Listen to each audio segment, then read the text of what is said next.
This week we're going to continue our book of the week with Thomas More's Utopia.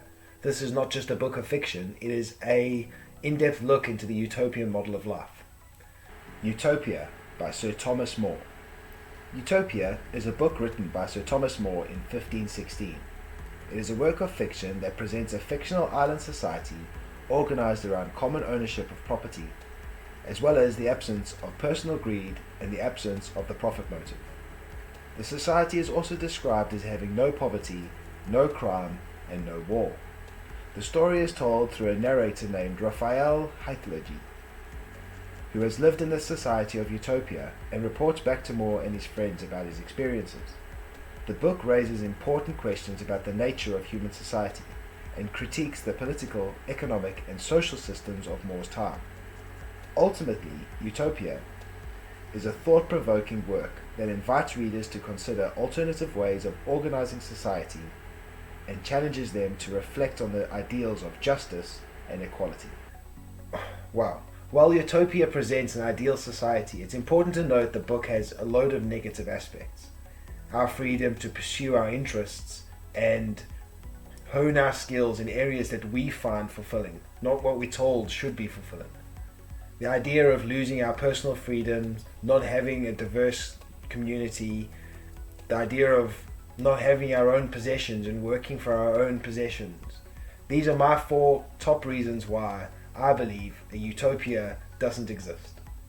The society of Utopia is highly controlled, with individuals being assigned jobs based on their abilities and limited freedom of movement.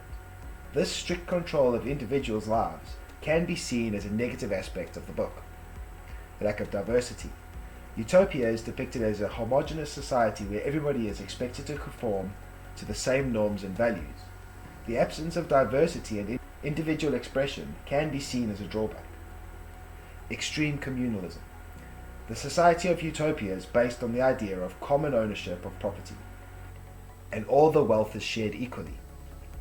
While this may seem like a positive aspect of the society, it can lead to a lack of incentive for individuals to work hard and innovate, as there is no direct benefit from doing so. While Utopia presents an ideal society, it is important to recognize that it is a work of fiction and may not be feasible in the real world. The book's utopian idealism can be seen as unrealistic and unpractical, making it difficult to put into practice. Overall, Utopia presents a unique and thought-provoking view of society. It has some negative aspects that need to be considered, but ultimately the perfect world where everybody thinks the same, acts the same, and wants to be the same. Unfortunately, after reading this book, I don't see how any of the utopian ideals could ever be put into practice in the real world. But I think a perfect society is a slightly chaotic, broken society that we have now.